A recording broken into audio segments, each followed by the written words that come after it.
문재인 대통령이 22일 조 바이든 미국 대통령과의 첫 대면 정상회담을 위해 오늘 출국합니다. 이번 회담에서는 백신 협력 방안과 한반도 비핵화 등이 논의될 예정입니다. 바이든 정부의 새 주한미군 사령관 지명자가 한미연합훈련을 재개할 필요가 있다고 청문회에서 답했습니다. 전시작전권 전환과 관련해서는 한미 양국이 합의한 조건이 충족되는 게 우선이라고 밝혔습니다. 화이자 백신 43만 8천 회분이 오늘 새벽 인천공항에 도착해 정부가 상반기 예상한 물량의 절반가량이 도입됐습니다. 확진자와의 개별 접촉을 통한 감염 비율이 46%로 집계 이후 최고치를 기록했습니다. 코로나19로 큰 피해를 입었던 미국 최대 도시 뉴욕이 현지 시간 19일부터 모든 봉쇄 조치를 해제합니다. 집단 면역 달성 전이다 보니 완전한 경제 정상화를 놓고 전문가들 의견이 엇갈리고 있습니다. 부처님 오신 날인 오늘 전국이 대체로 맑겠습니다. 한낮에는 서울 26도, 대구 29도 등 30도 안팎의 더위가 찾아오겠습니다. 여러분 안녕하십니까? 오늘은 부처님 오신 날입니다. 자비로 가득한 평화로운 하루 보내시기 바랍니다. 문재인 대통령은 오늘 미국으로 출국합니다. 바이든 대통령과의 첫 대면 정상회담 일정 때문인데요. 대북 정책뿐 아니라 백신, 경제협력 등등 논의할 사안들이 많습니다. 김경진 기자가 보도합니다. 문재인 대통령이 바이든 미국 대통령과의 첫 한미 정상회담에 참석하기 위해 오늘 오후 성남 서울공항에서 미국으로 향합니다. 문 대통령은 스가 요시히데 일본 총리에 이어 바이든 대통령이 직접 만나는 두 번째 정상입니다. 문재인 대통령은 조 바이든 미국 대통령의 초청으로 5월 19일부터 22일까지 워싱턴을 공식 실무 방문합니다. 한미 정상회담은 우리 시간으로 22일 토요일 새벽에 열립니다. 통역만 배석하는 단독 회담에 이어 확대 정상회담도 열리는데 회담 결과는 공동 기자회견을 통해 발표합니다. 회담 결과 중 가장 관심을 끄는 건 미국과의 대북 정책 공조 방안입니다. 청와대 고위 관계자는 한반도 비핵화와 관련해 공동 성명에 들어갈 구체적인 표현을 지금 현재도 한미가 협의 중이라고 설명했습니다. 백신 협력도 정상회담의 중요한 의제입니다. 앞서 문재인 대통령은 이번 방미의 목표 중 하나로 백신 협력 강화를 제시했습니다.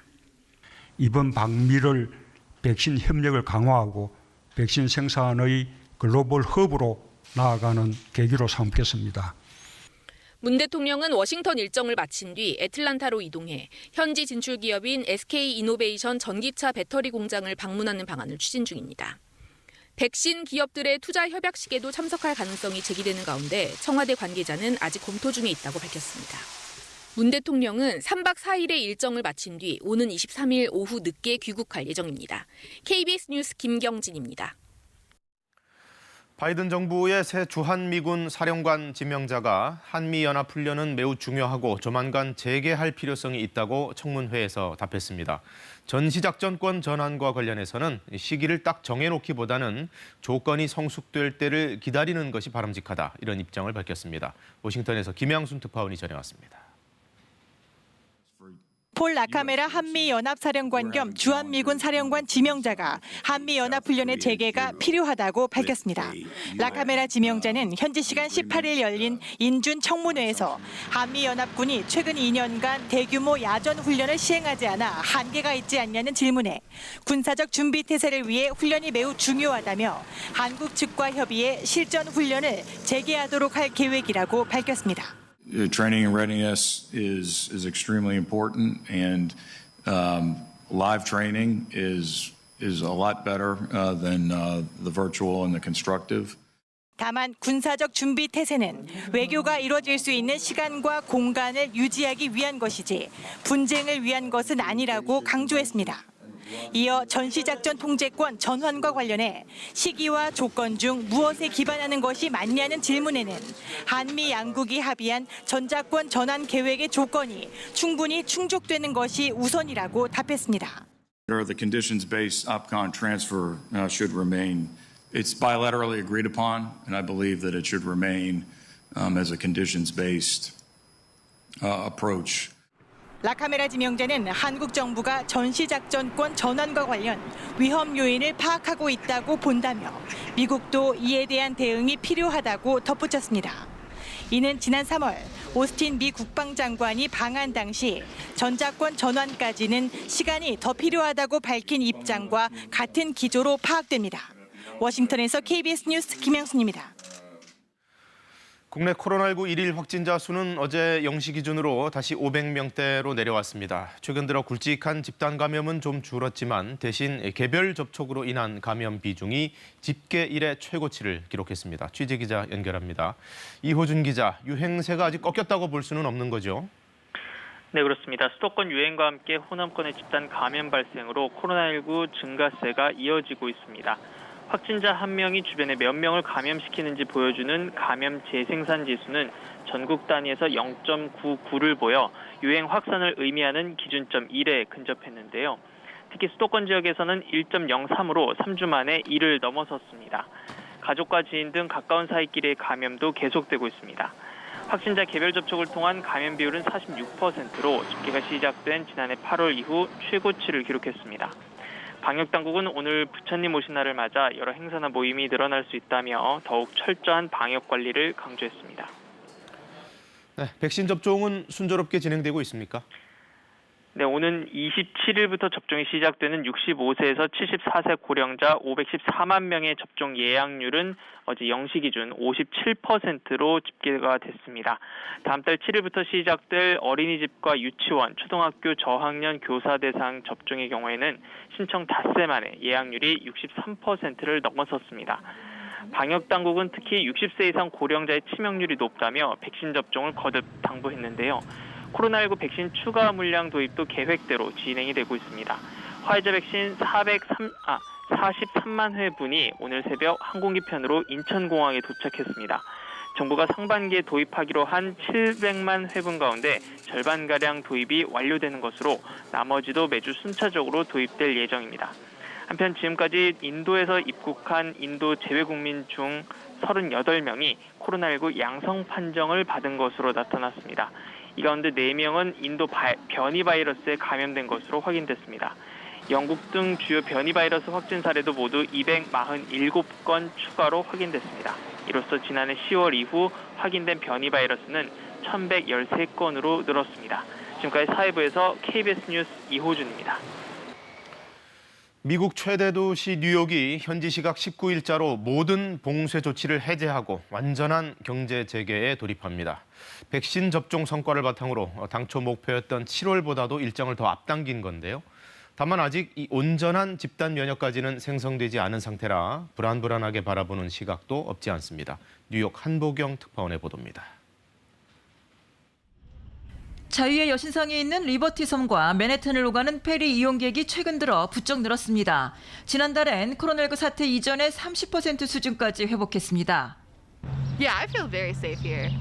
I was in Nashville last weekend and they don't really believe in COVID there apparently. 지난해 봄 코로나19 사태 1차 진원지로 큰 피해를 입었던 미국 뉴욕시가 현지 시간 19일부터 모든 영업 제한 조치를 해제하고 완전한 경제 정상화에 돌입합니다. Well, there's a lot of optimism and momentum building. The ship is certainly turning, and we feel tourism gradually starting to come back. I think with the lifting of the April 1 quarantine for domestic travelers, it's been a game changer for New York City tourism. 이곳 시간으로 내일부터입니다. 뉴욕의 식당과 상점, 체육관 등의 인원 제한 조치가 모두 해제되고 식당과 술집 등의 실내 영업시간 제한도 이달 말부터 없어집니다. 그리고 뉴욕 지하철도 월요일부터 1년 만에 24시간 운행에 들어갔습니다. 코로나19 사태 이전의 뉴욕의 일상을 되찾겠다는 겁니다. 뉴욕 정상화의 상징이 될 브로드웨이 뮤지컬 극장가는 오는 9월부터 무대를 다시 엽니다. 예매는 지난주부터 시작됐습니다. 뉴욕 방문객 수는 지난 2019년 6,700만 명에서 지난해 2,200만 명으로 줄었습니다. 뉴욕시는 일단 올해는 3천만 명으로 예상하고 있는데 관광객 유치를 위해 주요 관광지에 백신 무료 접종소도 운영하고 있습니다. So maybe I will get shot there next year, maybe. So I rather to come here and get the vaccine here. That is very accessible. They only ask for an identification. They don't ask for resident and other things. 뉴욕시에선 18세 이상 성인의 48%가 미국 전체에선 성인의 47%가 코로나19 백신 접종을 완전히 끝마쳤습니다. 결국 집단 면역이 달성 안 된 상태에서 모든 제한 조치를 푸는 거라.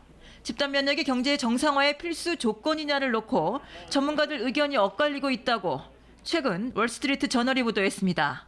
뉴욕에서 KBS 뉴스 한보경입니다. 일론 머스크의 말 몇 마디에 가상화폐 시장이 연일 출렁이고 있죠. 거품 붕괴에 대한 우려뿐 아니라 시장 내 불법 행위도 나날이 늘고 있는데요.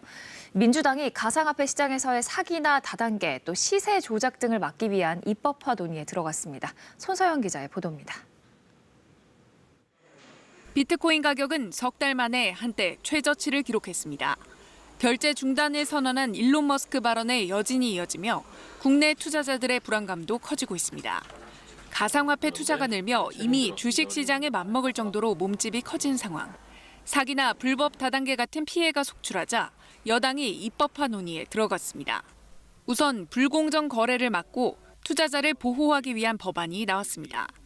시세 조종 등 불공정 거래 행위는 엄격하게 금지하되 거래소에서는 불공정 거래 행위에 대해서 상시 모니터링을 하고 이를 협회에 정기적으로 보고해야 합니다.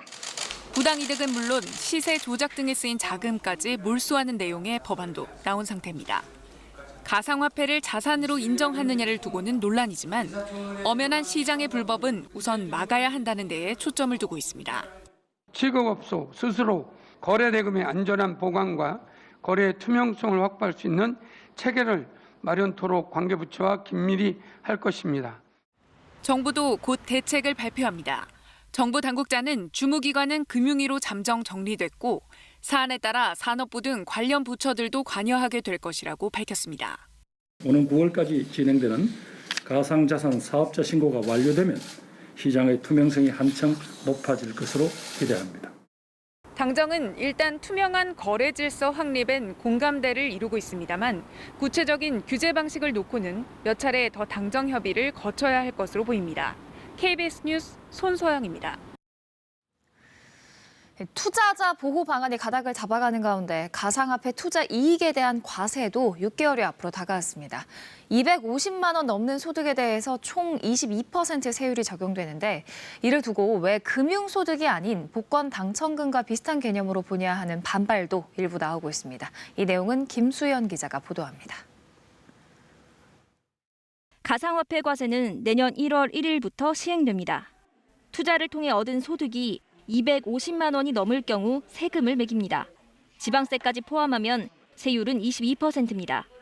해마다 5월에 투자자가 직접 신고해야 하고 빠뜨리면 가산세까지 물어야 합니다. 과세 기준과 세율은 기타 소득을 기준으로 합니다.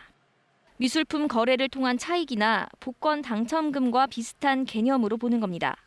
가상화폐를 주식이나 채권 같은 금융상품으로 분류할 수 없다는 정부 입장이 반영됐습니다. 정부 입장에서는 법적인 자산으로도 정의를 하지 않은 상태에서 세법으로 어떻게 분류할지가 결정이 안 났죠. 자산이 아니니까. 그게 더해져서 투자를 덜 하게 신호를 보내는 게 중요하다고 생각하거든요. 소득이 있는 곳에 세금을 물린다는 원칙에 따라 가상화폐 과세엔 큰 이견이 없습니다. 다만 상당수 투자자들은 5천만 원 넘는 수익에만 세금을 물리는 주식과의 형평성을 들고 있습니다. 1년 동안 주식 투자로 5천만 원을 벌었다면 소득세를 내지 않지만 같은 수익을 가상화폐 거래로 얻었다면 세금이 1,000만 원이 넘기 때문입니다. 이 가상화폐가 새로운 투자 대상이고 주식과 별반 다를 바가 없다라고 생각을 하는데 이 과세 방식이 다르다 보니까 여기에서 논란이 있는 것 같습니다. 가상화폐 제도화가 이제 막 공론화 과정을 시작한 만큼 과세 시기를 좀 늦춰야 한다는 목소리도 있습니다. 이미 국회에는 세금 부과를 1년 늦추자는 내용의 소득세법 개정안도 발의된 상태입니다. 하지만 정부는 9월 시행되는 가상화폐 사업자 실명 계좌 확인 의무 등을 통해 과세 자료를 확보해 세금을 예정대로 부과한다는 방침입니다. KBS 뉴스 김수연입니다. 이스라엘과 팔레스타인 무장정파 하마스 간의 충돌로 가자 지구에서 5만 2천 명에 이르는 피난민이 발생했습니다. 양측은 물러설 기미를 보이지 않고 있는데요. 이스라엘은 폭격을 계속하겠다는 입장을 밝혔습니다. 두바이 박석호 특파원이 보도합니다. 이스라엘의 공습이 이어지고 있는 팔레스타인 가자 지구의 피난민이 5만 명을 넘어선 것으로 나타났습니다.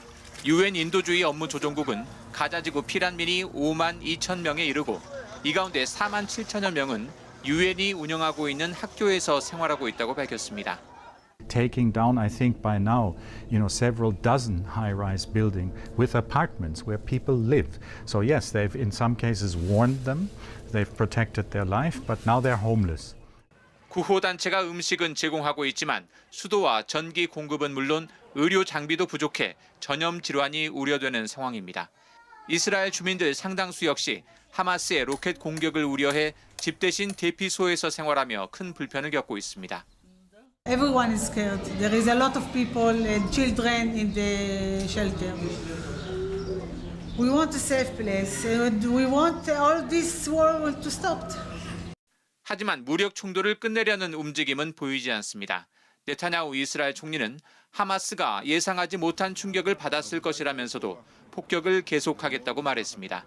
바드란 하마스 대변인도 휴전 조건을 제의받은 적이 없다고 밝혔습니다. 끝없는 충돌 속의 양측 사망자는 팔레스타인 210여 명, 이스라엘 12명으로 늘었습니다. 이스라엘 사망자 중에는 공장에서 일하다 로켓 공격을 받은 태국 노동자 2명도 포함됐습니다. 이런 가운데 서한 지구의 팔레스타인 주민들은 가자 지구와 연대하고 이스라엘의 폭격에 항의하는 뜻으로 어제 하루 가게 문을 닫는 동맹 휴업에 나섰습니다. 두바이에서 KBS 뉴스 박석구입니다. 불기 2565년 부처님 오신 날을 맞아서 오늘 오전 10시 전국 사찰에서 봉축 법요식이 일제히 봉행됩니다. 대한불교조계종에 따르면 오늘 행사는 코로나19 방역수칙을 준수한 가운데 열리며 최소한의 인원만 참석합니다. 조계종은 부처님 오신 날을 앞두고 서울 도심에서 대규모로 열었던 연등 행렬을 지난해에 이어 2년 연속 취소하고 대신 사찰별로 여건에 따라 소규모 연등회를 진행했습니다. 고위공직자범죄수사처가 조희연 서울시 교육감의 해직교사 특별채용 의혹과 관련해 서울시 교육청을 압수수색했습니다. 공수처는 또 대검찰청 과거사 진상조사단으로 활동했던 이규원 검사의 윤중천 면담보고서 허위 작성 혐의에 대해서도 직접적인 수사에 나섰습니다. 천효정 기자가 보도합니다. 공수처 수사진이 압수수색 영장을 집행하기 위해 서울시 교육청으로 들어갑니다. 영장 집행 중이라고 말씀하셨는데 압수수색 온 거 맞나요? 여기 통계 좀 해주세요. 이른바 1호 사건인 조희연 서울시 교육감의 해직교사 특별채용 의혹과 관련해 첫 강제 수사에 들어간 겁니다. 공수처는 어제 서울시 교육청 교육감실 등에 수사 인력 20여 명을 보내 특별채용 관련 문건 등 자료를 확보했습니다. 공수처 관계자는 조 교육감의 자택 등은 압수수색에 포함되지 않았다고 전했습니다. 조 교육감은 2018년 자신의 선거 캠프에서 활동했던 인물을 포함해 전국 교직원 노동조합이 요구한 인사 등 해직 교사 5명을 특정해 특별 채용을 지시한 혐의를 받고 있습니다. 공수처는 이런 지시가 직권남용에 해당하는지 살펴보고 있습니다. 감사원은 지난달 23일 특채 의혹에 대한 감사 결과를 발표하고 조 교육감을 경찰에 고발하면서 공수처에 참고 자료를 보냈습니다. 이후 공수처는 경찰에 사건 이첩을 요구했고 출범 이후 첫 사건 번호를 부여해 정식 수사에 착수했습니다. 공수처는 압수수색을 통해 확보한 자료들을 분석하는 대로 관련자들을 잇따라 불러 조사할 것으로 보입니다. 이와 관련해 조 교육감은 입장문을 통해 수사에 적극 협조할 것이라며 공수처가 진영 논리에 휘둘리지 않고 법에 근거한 판단을 내려줄 거라 믿는다고 밝혔습니다. 한편 공수처는 대검찰청 과거사 진상조사단 소속이던 이규원 검사의 윤중천 면담보고서 허위 작성 혐의에 대해서도 직접 수사에 나섰습니다. 공수처가 검사 사건을 직접 수사하는 건 이번이 처음입니다. KBS 뉴스 천효정입니다. 한강에서 숨진 채 발견된 대학생 손정민 씨 사건을 수사 중인 경찰이 이 사건 당일 한 남성이 강물로 걸어 들어가는 걸 봤다는 목격자 제보를 입수했습니다. 그러나 그 남성이 손 씨인지 여부는 아직 단정 지을 수 없습니다. 오대성 기자의 보도입니다. 지난달 25일 새벽 4시 32분 손정민 씨의 친구가 반포 한강공원 나들목을 지나갑니다. CCTV 화면엔 보이지 않지만 손 씨와 친구가 놀던 곳에서 20m 정도 떨어진 지점에는 낚시를 하던 7명이 있었습니다. 경찰은 이들에게서 강 안쪽으로 걸어 들어가는 남성으로 보이는 인물을 봤다는 진술을 확보했다고 밝혔습니다. 낚시꾼들은 그때가 새벽 4시 40분쯤이었다고 기억했습니다. 일행 중 5명이 직접 봤는데 수영을 하듯 강 쪽 깊숙한 곳으로 들어가고 있었다고 진술했고 2명은 물이 첨벙거리는 소리만 들었다고 말했습니다. 경찰은 목격자들과 물속 인물까지 거리는 80m 정도였다고 설명했습니다. 또 강가에서 중심부로 7m를 들어가면 수위 1.3m, 12m를 들어가면 수위가 1.7m로 깊어진다고 밝혔습니다. 당시 낚시꾼들은 긴급 상황이 아니라고 판단해 신고하지는 않았다고 했습니다.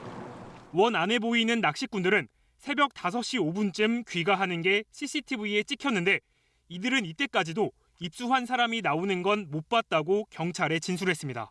경찰은 어제 새벽 이들을 현장에 직접 데려가 진술의 신빙성을 확인했습니다. 아직 물속에 있던 인물이 손 씨인지 여부는 확인되지 않았습니다. 손 씨가 실종된 주말 이틀간 서울에선 모두 63건의 실종 신고가 접수됐고 아직도 6명의 행방이 파악되지 않고 있습니다. 경찰은 손 씨 양말과 친구가 입었던 옷, 강물의 토양 성분 등을 비교 분석 중이라면서 근거 없는 의혹 제기를 자제해달라고 부탁했습니다. KBS 뉴스 오대성입니다. 어제 오후 5시 50분쯤 경기도 안양시 호계동 신기사거리 인근에서 상수도관 교체 공사 도중에 수도관이 파열됐습니다. 이 사고로 인명피해는 없었지만 경찰이 이 침수된 3개 차로를 통제하면서 퇴근길 차량 정체가 1시간 넘게 이어졌습니다. 또 인근 도로까지 물이 넘치면서 시민들이 버스 정류장과 횡단보도를 이용하지 못하는 등 큰 불편을 겪었습니다. 5월 18일 이 땅의 민주주의를 지키기 위한 시민들의 숭고한 희생, 그날이 어제로 41년이나 지났습니다. 밝히지 못한 진상은 여전히 과제로 남아있는데요. 문재인 대통령이 광주의 진실은 이제 마지막을 향해 가고 있다며 진상규명 의지를 거듭 강조했습니다. 정창화 기자입니다. 다시 5월, 광주 영령들을 기리는 자리. 이 사태를 직접 보지 않은 사람은 이 사태를 말할 수 없다는 여고생의 일기부터 외곽지대에서 계엄군이 주둔하고 있을 때 그들의 만행을 아는가? 독재에 맞서 끝까지 싸우자는 시민 성명서도 소개됐습니다. 김부겸 총리는 더 늦기 전에 역사 앞에 진실을 보여달라며 계엄군과 목격자의 증언을 호소했습니다. 진실의 고백이 화해와 용서의 시작이라고 했습니다. 오랜 세월 묶여있는 그 한을 풀어주십시오. 누구도 여러분에게 책임을 묻지 않을 것입니다. 문재인 대통령은 올해는 SNS로 희망의 5월은 진상규명과 명예회복으로 열린다고 메시지를 전하고 광주의 진실은 그 마지막을 향해 다가가고 있다고 밝혔습니다. 특히 최근 미얀마 사태와 관련해선 오늘의 미얀마에서 어제의 광주를 본다며 5월 정신이 세계로 나아갈 것이라고도 했습니다. 군부에 맞서 목숨을 건 민주주의 투쟁을 하고 있는 미얀마 사람들에게도 5.18은 남다른 의미입니다. 미얀마에 대한 관심을 호소하며 연대를 뜻하는 세 손가락 인사를 나눴습니다.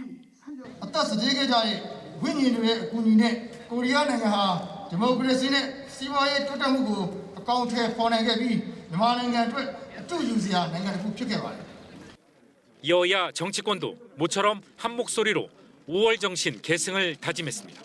KBS 뉴스 정창화입니다. 북아프리카의 모로코와 또 스페인은 국경을 맞대고 있는데요. 이 경로를 통해서 최근 불법 이민자가 하루 사이에만 8,000명씩 유입되고 있습니다. 모로코가 일부러 국경 봉쇄를 느슨하게 해서 벌어진 일인데 그 이면에는 두 나라 사이 갈등이 있다고 합니다. 어떤 내용인지 이우원중 특파원이 보도합니다. 모로코 한 귀퉁이에 위치한 스페인령 세우타. 불법 이민자들이 셀 수 없을 정도로 몰려 들어갑니다. 현지 시간 17일 육지와 바닷길을 가리지 않고 하루 새 8,000명이 유입된 것으로 파악됐습니다. 지난 5개월 동안 약 500명 정도가 들어온 것에 비해 비이상적으로 많은 이민자가 들어온 겁니다. 이 가운데는 함부로 돌려보내기 힘든 미성년자도 수천 명인 것으로 알려졌습니다. 모로코 쪽에서 찍힌 영상. 국경 경비원이 문을 활짝 열어놓고 불법 이민자들을 들여보냅니다. 심지어 빨리 지나가라는 듯 손짓하는 장면까지 포착됐습니다. 스페인은 물론 유럽으로 들어온 불법 이민자를 분산 수용해야 하는 유럽연합도 발칵 뒤집혔습니다. El caos es de tal magnitud que en estos momentos yo no estoy en condiciones de poderle concretar la cifra exacta de personas que ayer llevaron a cabo esta avalancha. 스페인은 이번에 유입된 난민의 약 절반을 즉시 돌려보내고 모로코 측에 국경 경비를 강화해달라고 요청했습니다. 하지만 전문가들은 모로코가 스페인을 압박하기 위해 일부러 이민자 통제를 하지 않았다고 분석하고 있습니다. 코로나19에 감염된 모로코 반군 세력 지도자를 스페인이 자국으로 입국시켰기 때문이라는 겁니다. 스페인은 인도주의적 차원에서 그를 수용했다고 설명하고 있지만 두 나라 사이의 갈등은 당분간 이어질 것으로 보입니다. 파리에서 KBS 뉴스 유원중입니다. 네, 이번에는 부처님 오신 날인 오늘 도로 상황 어떤지 한국도로공사 연결해서 알아보겠습니다. 네, 어제 퇴근길은 마치 금요일처럼 정체가 극심했는데요. 오늘 고속도로는 평소 주말보다 수월한 흐름이 예상됩니다. 다만 오후 시간대는 서울 방향 정체가 길어질 것으로 보이니까 오후 5시와 6시 사이는 이동을 피하는 것도 괜찮겠습니다. 아직까지 고속도로 교통량으로 인한 불편은 전혀 없는 상황인데요. 보시는 중부내륙고속도로 창원 방향 여주분기점 부근에는 갓길에 작업차가 있습니다. 곳곳으로 안개가 자욱해 주의가 필요한 구간이 많은데요. 경부선의 경우에는 지금 충청권에 안개가 자욱해서 앞차의 차간격 조금 더 여유를 두셔야겠습니다. 신탄진과 한남대교 남단 사이에는 7시부터 버스 전용 차로제가 시행되는데요. 아직까지 막힘 없이 이동 가능하고요. 영동고속도로 강릉 쪽은 용인 부근 교통량만 서서히 증가합니다. 영동선도 신갈과 호법분기점 사이는 7시부터 버스 전용 차로제가 시행됩니다. 서양고속도로도 막힘은 없지만 서해대교 위로 안개 때문에 불편합니다. 전자석 안전띠 잘 매주시고요. 고속도로 교통방송이었습니다. 오늘 아침 안개가 무척 짙게 끼어 있습니다. 지금 내륙 지역으로 안개가 짙게 끼어 있는데요. 해남은 가시거리가 70m, 장수와 임실, 천안과 화천은 가시거리 200m가 채 되지 않습니다. 내륙 지역을 중심으로 밤사이 복사 냉각이 활발해졌기 때문입니다. 또 서해안으로는 서해상에서 만들어진 바다 안개도 유입되어 있습니다. 안전하게 이동하셔야겠습니다. 안개는 기온이 오르면서 금세 거치겠습니다. 한낮에 서울이 26도, 대구 29도, 강릉은 30도까지 치솟겠습니다. 오늘 날은 대체로 맑겠는데요. 공기도 깨끗하겠습니다. 다만 경기 남부와 충청 지역에서는 오전에 일시적으로 미세먼지 농도가 높게 나타나겠습니다. 현재 기온 살펴보겠습니다. 서울이 12.5도, 대구 16.2도, 전주 13.8도로 어제 아침보다 기온이 조금 낮습니다. 한낮에는 서울이 26도, 춘천 29도까지 오르겠고요. 대전과 청주가 28도, 광주도 28도로 어제보다 기온이 높겠습니다. 바다의 물결은 동해와 남해 모든 해상에서 최고 2m로 비교적 잔잔하겠습니다. 내일은 전국에 비 소식이 있습니다. 새벽에 제주도와 남해안을 시작으로 비가 내리겠고요. 오후에는 전국으로 확대되겠습니다. 이 비는 금요일 오전까지 이어지겠습니다. 날씨 전해드렸습니다. 수도권을 중심으로 코로나19 유행세가 꺾이질 않고 있습니다. 특히 서울은 감염자 1명이 추가로 몇 명을 더 감염시키는지를 보여주는 지표가 1을 넘겼습니다.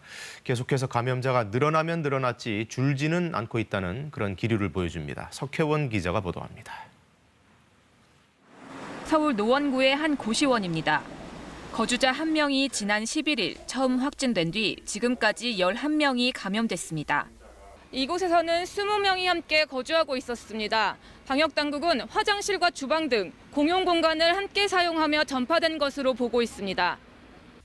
강동구의 노래방 한 곳에서는 종사자 1명이 양성 판정을 받은 뒤 인근 노래방 등으로 전파돼 누적 확진자가 41명으로 늘어났습니다. 노래 부르는 행위로 비말 발생이 많았을 것으로 보고 조사 중입니다. 또한 확진자 중 일부는 증상 발현일 이후에도 지속적으로 근무한 것으로 파악되었습니다. 가족이나 지인, 직장 동료 등 선행 확진자와 접촉에 의한 감염 비율은 46%까지 올라갔습니다. 지난해 8월 집계가 시작된 이후 최고치입니다. 일상생활에서 자칫 방심한 사이 감염될 가능성이 크다는 의미입니다. 특히 전국의 감염 재생산 지수는 1 이하로 내려간 반면 서울은 3주 만에 다시 1을 넘어서 수도권을 중심으로 한 감염 확산 우려가 더 커졌습니다. 수도권 지역의 확진자 비중은 15주 연속 60 내지 70%대를 이어가고 있고 감염원의 신속한 발굴과 차단을 위해 유증상자에 대한 의무 검사를 활성화하는 한편 변이 바이러스 감염 사례도 우려를 더합니다. 지금까지 인도에서 입국한 인도 재외국민 중 38명이 양성 판정을 받았는데 이 가운데 4명은 인도 변이 바이러스에 감염된 것으로 확인됐습니다. 영국과 남아공 등 주요 변이 바이러스 확진 사례도 한 주 사이 247건 추가됐습니다.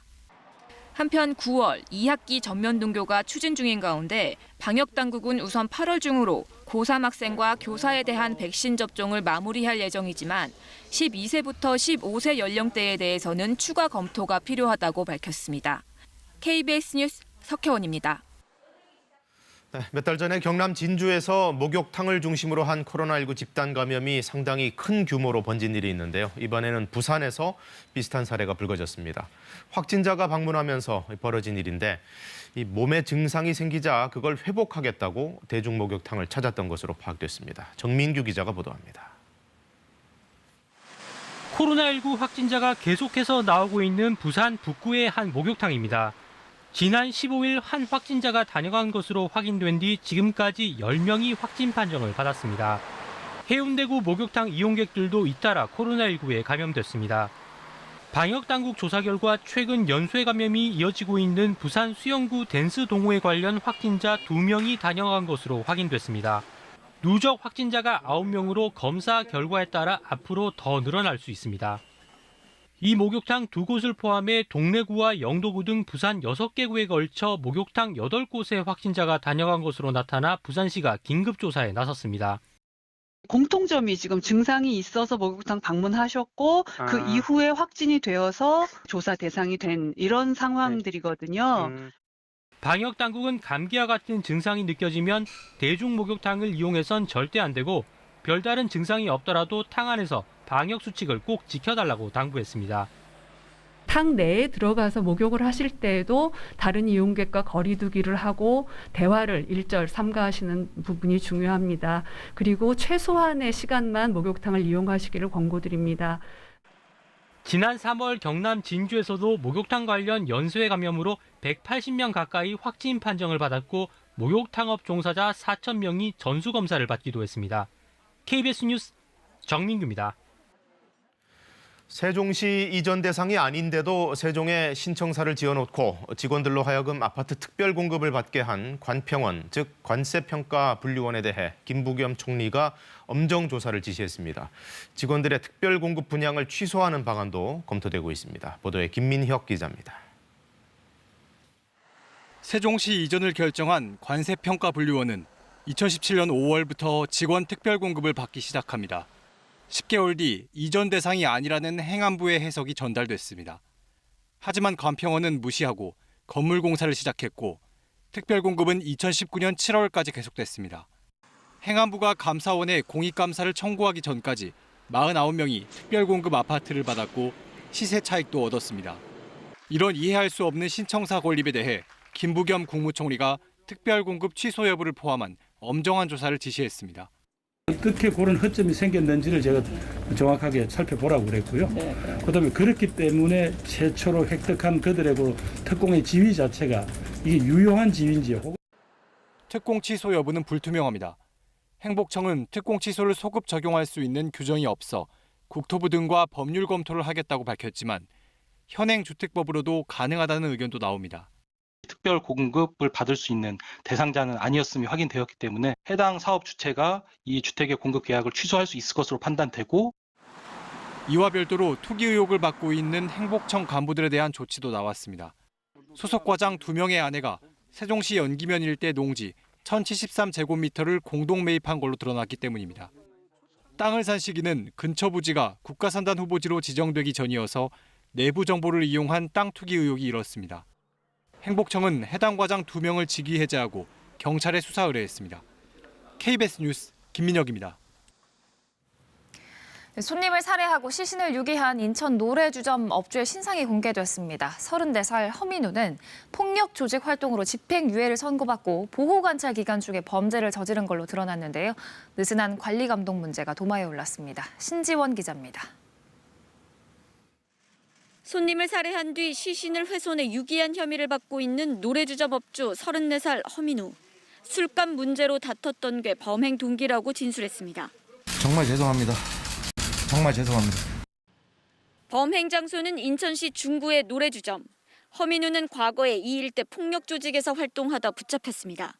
지난해 1월 인천지법은 폭력 조직 활동 등의 혐의로 기소된 허민우에게 징역 2년에 집행유예 3년을 선고하고 보호관찰을 받을 것을 명령했습니다.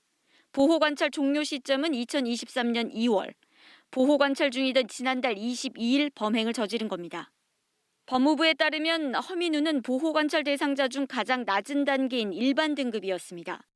강력사범이지만 현재는 폭력 조직 활동을 하지 않아 재범 위험성이 낮다는 판단에서였습니다. 더구나 코로나19 확산 속에서 관리 감독도 느슨해졌습니다. 지난해 11월부터 대면이 아닌 전화로만 관리를 받아온 것으로 드러났습니다.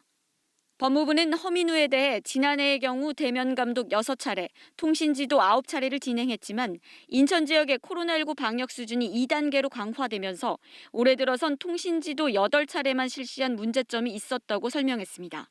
법무부는 앞으로 강력사범의 경우에는 일반 등급이더라도 대면 감독을 진행하겠다고 밝혔습니다. KBS 뉴스 신지원입니다. 청와대 국민청원에 이런 내용이 올라왔습니다. 현직 서울중앙지검 검사와 교제했는데 알고 보니 유부남이었고 빌린 돈도 갚지 않았던 건데요. 이 내용을 검찰에 진정도 했지만 아무런 조치가 취해지지 않았다고도 여성은 주장을 했습니다. 법무부와 검찰은 조사 중이라는 입장을 밝혔는데요. 임종빈 기자의 보도입니다. 청와대 국민청원 게시판에 올라온 글입니다.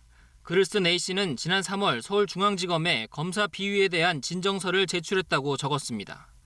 연인 관계였던 서울중앙지검 소속 B검사가 몇 달간 유부남인 사실을 속였고 수백만 원을 빌려갔지만 갚지 않았다는 내용입니다.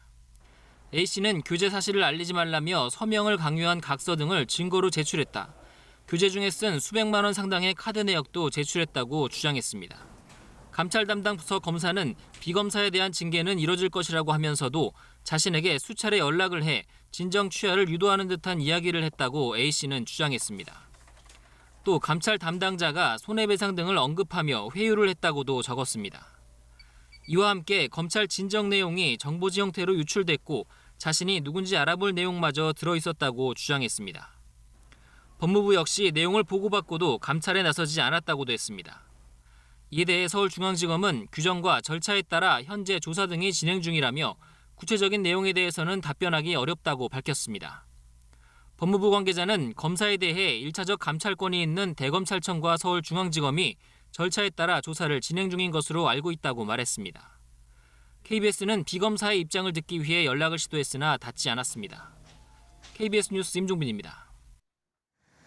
인천공항 검역소를 중심으로 인도 변이 바이러스 집단 감염이 확인됐습니다. 영국, 남아공 변이로 추가로 확인되면서 국내 확산에 대한 우려가 커지고 있는데요.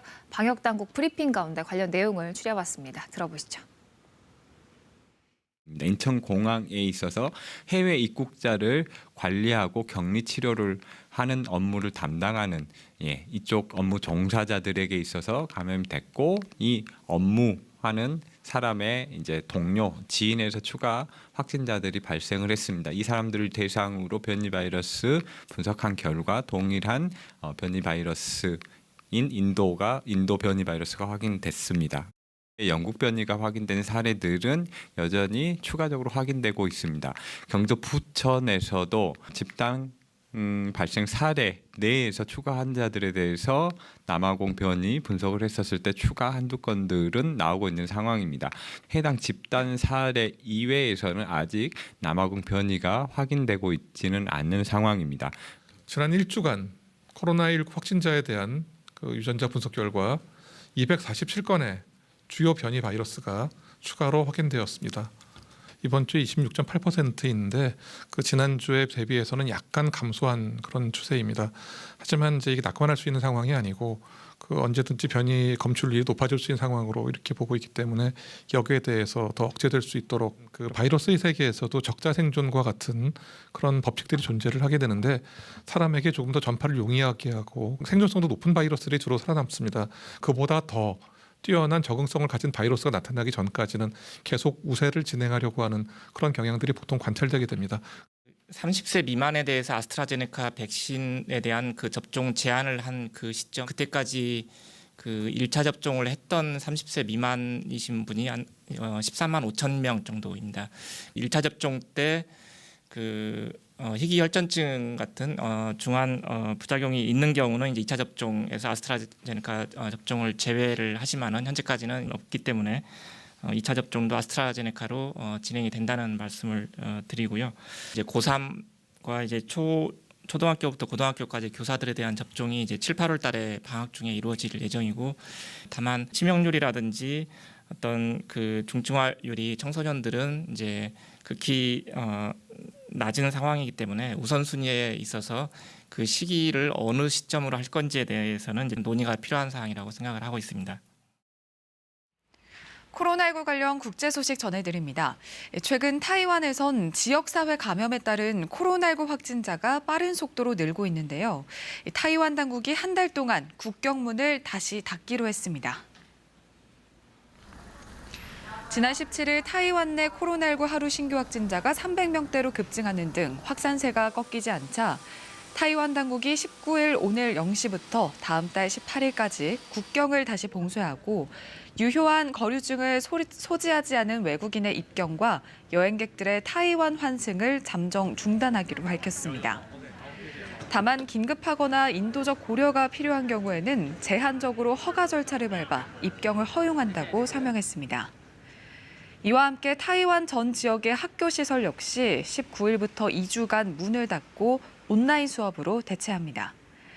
지난 8일간 타이완에서는 1,024명의 지역사회 감염 확진자가 보고됐으며 지난 14일 29명에서 15일 하루 만에 180명으로 폭증한 이후 나흘 연속 세 자릿수를 기록 중입니다. 인도에서 코로나19 하루 신규 사망자 수가 또다시 종전 최고 기록을 넘어섰습니다. 인도 보건당국에 따르면 코로나19로 인한 하루 신규 사망자는 지난 12일 4,205명으로 최다치를 찍은 뒤 소폭 감소하다 18일 오전 기준 4,320여 명으로 다시 최고 기록을 세웠는데요. 이로써 인도의 코로나19 누적 사망자 수는 총 27만 8,700여 명으로 늘어났습니다. 이와 관련해 일각에선 통계에 잡히지 않은 코로나19 사망자가 워낙 많아 실제 수치는 몇 배 이상 더 많을 것이라는 지적도 나왔습니다. 또한 현지 언론들은 인도 의사협회를 인용해 올해 2차 유행에서만 의사 244명이 목숨을 잃었다고 전했는데요. 더구나 지난해 1차 유행 때 사망한 의사의 수는 736명으로 집계되면서 지금까지 인도에서 코로나19로 희생된 의사의 수는 누적 1,000명에 육박하게 됐습니다. 코로나19 백신 접종에 좀처럼 속도가 나지 않아 고심 중인 일본 정부가 의사와 간호사, 치과 의사에 이어 약사까지 백신 접종 인력에 포함하는 방안을 검토하기로 밝혔습니다. 현지 시각 18일 고노다로 일본 행정개혁 담당상은 국무회의 후 가진 기자회견을 통해 코로나19 백신을 주사할 의료 인력 확보를 위해 약사 활용 방안을 검토하겠다는 뜻을 드러냈습니다. 앞서 일본 정부는 코로나19 백신 접종에서 속도를 내기 위해 지난달 치과 의사에 의한 백신 접종을 조건부로 허용한 바 있는데요. 이와 관련해 고노 담당상은 의사와 간호사, 치과 의사로 지금의 접종 인력 부족 문제가 얼마나 해소될지 보면서 다음 대응을 준비하겠다며 치과 의사에 이어 약사도 접종 인력 검토 대상이 된다고 밝혔습니다. 후생 노동성 집계에 따르면 2018년 12월 기준으로 일본 전역의 약사 수는 약 31만 명으로 이는 33만 명인 의사 수와 비슷하고 10만 명인 치과 의사 수를 훌쩍 넘습니다. 지금까지 코로나19 국제 소식이었습니다. 이어서 코로나19 관련 국내 소식 전해드립니다. 첫 번째 키워드 보겠습니다. 백신 접종 정해진 용법 지켜야. 코로나19 백신을 하루나 이틀 사이에 여러 차례 맞는 중복 접종 사례가 나온 데에 대해서 방역당국이 입장을 내놨습니다. 김기남 코로나19 예방접종관리반장은 어제 정례 브리핑에서 임상시험 결과를 보면 심각한 부작용은 보고되지는 않았다면서 다만 접종 부위에서 일부 통증 등의 빈도가 더 높은 것으로 알려졌다고 말했습니다. 그러면서 정해진 용법과 용량에 따라 접종하는 게 안전성이나 효과성 측면에서 중요하다고 강조했습니다. 김 반장은 이어 이 같은 오류가 재발하지 않도록 접종 전 확인을 강화하고 지자체와 의료기관에도 당부하고 있다고 설명했습니다. 지금까지 전국에서 13건의 백신 접종 오류가 있던 것으로 확인됐는데요. 중복 접종이 3건, 나머지 10건은 일정보다 빨리 맞은 이른 접종으로 파악됐습니다. 다음 키워드 보겠습니다. 30세 이상 군장병 1차 접종 대부분 마무리. 30세 이상 군장병 가운데 코로나19 백신 접종에 동의한 사람들 대부분이 1차 접종을 마쳤다고 국방부가 밝혔습니다. 지금까지 1차 접종을 끝낸 30세 이상 군장병들 가운데 또 군무원은 11만 3천여 명으로 동의자 11만 4천 명 중 99.7%가 접종을 완료했습니다. 이들은 아스트라제네카 백신을 맞았는데요. 군은 곧 동의자에 대한 1차 접종을 마무리할 계획입니다. 이런 가운데 군에서 백신 접종 후 확진된 사례가 1명이 추가돼 모두 5명이 됐습니다. 부산 육군부대 소속 군무원 1명이 16일 확진된 같은 부대 간부의 접촉자로 분류돼 검사를 받은 결과 양성으로 확인됐습니다. 이 군무원은 지난달 말쯤 아스트라제네카 백신 1차 접종을 받은 것으로 파악됐습니다. 마지막 키워드 보겠습니다. 코로나 집콕에도 카페 10,000개 증가. 코로나19에 따른 사회적 거리 두기로 외부 활동이 많이 줄었는데도 카페 창업은 활발했던 것으로 집계됐습니다. 국세청 통계에 따르면 올해 2월 말 전국의 커피 음료점 등록업체는 7만 2천여 개로 1년 전보다 1만 개 안팎 15.5%가 늘었습니다. 교습소나 공부방, 패스트푸드점, 헬스클럽 등도 방역 조치가 강화됐지만 사업자 수는 10% 넘게 늘었고 비대면 경제 확대로 통신 판매업은 35% 가까이 급증했습니다. 한편 술집은 폐업이 속출했습니다. 호프집은 4,000개 가까이 줄었고 간이 주점도 2,000개 넘게 감소했습니다. 지금까지 코로나19 국내 소식이었습니다. 고 이선호 씨 사망 사고를 계기로 항만 노동자들의 안전 문제가 조명을 받고 있습니다. 지난 10년 동안 산재로 숨진 항만 노동자가 30명이 넘는 것으로 파악됐는데요. 정부가 전국 5대 항만에 대한 특별 점검에 나섰습니다. 김지숙 기자의 보도입니다. 고 이선호 씨가 컨테이너 벽체에 깔려 숨진 평택항. 사망 사고는 이뿐만이 아니었습니다. 2년 전에도 장비를 점검하던 20대가 떨어지는 자재에 깔려 숨졌습니다. 불과 5달 뒤엔 30대 노동자가 고장난 굴착기와 배 기둥 사이에 끼어 또 목숨을 잃었습니다. 대형 장비가 많은 항만 특성상 한 번 사고가 나면 중대재해로 이어지기 십상입니다. 정말로 거기는 속된 말로 약간만 스쳐도 사망 아니면 중태라는 그 정도로 큰 장비들이 오고 가고 조금만 한두 팔다 보면 얼마든지 그런 거로 사고가 날 수가 있고요. 지난 10년 동안 전국 11개 항만에서 일어난 사고는 모두 1,200여 건, 숨진 노동자만 33명입니다. 컨테이너나 기계에 끼이거나 깔리고 중장비에 치이는 사고가 가장 많았습니다. 높이 쌓은 화물 등에서 떨어지는 사고도 적지 않습니다. 물건 자루가 있어요. 막 쌓아놨어요. 차 위에 2단, 3단. 사람이 맨몸으로 올라가고. 그러면서 떨어진 사람들이 많아요. 사고 때마다 허술한 안전조치와 부실한 관리감독 등이 매번 지적돼 왔습니다. 고 이선호 씨 사고 뒤 뒤늦게 정부가 긴급 점검에 나섰지만 노동자들은 이번에도 현장은 달라진 것이 없다고 말합니다. 사고 이후에 주의하는 것 같다라고 하는 부분도 있나요? 없어요. 아직들 다 정신 못 차렸어. 시간 지나가면 끝나겠지 하고 생각하는데 내가 조심해야지 옆자리에서 감독해주고 이런 사람들이 없어요. 정부는 오는 28일까지 항만 긴급 점검을 마친 뒤 안전 위반 사항에 대해선 엄중 조치하겠다고 밝혔습니다. 또 고용부와 해수부 합동으로 항만 하역 작업의 위험 요소를 찾아내 제도를 개선할 방침입니다. KBS 뉴스 김지숙입니다. 삼성그룹이 창사 이래 처음으로 파업 기로에 섰습니다. 삼성 디스플레이 노조가 사측과의 임금 협상 결렬로 그룹 계열사 가운데는 처음으로 파업권을 확보했습니다. 일단 집회부터 시작이 됐는데요. 서영준 기자가 보도합니다.